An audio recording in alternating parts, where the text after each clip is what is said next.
আমাদের মেই মুখ্যমন্ত্রীটা কি মুখ্যমন্ত্রী কি নাম অথবা জানি না আমি।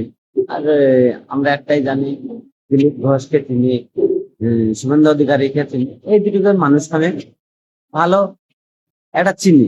কিন্তু ওই মেয়েটাকে আমি কিন্তু চিনি না। কেন চিনিনি?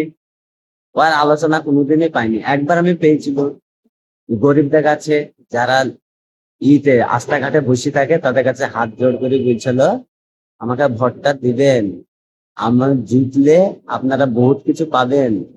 তো সেই সব কথা কিন্তু একটাও বাস্তবে মিলেনি, আর মিলবে নাও আশা করি। এই হালে একটা দিন পাঁচেকের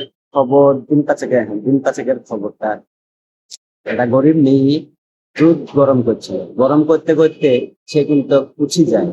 পুচি যাওয়ার মাধ্যমে বলছে কি এটা এটা ফুটপথে রান্না করার জায়গা, দুধ গরম করার জায়গা, কেন করবা, কিসের লেগে করবা?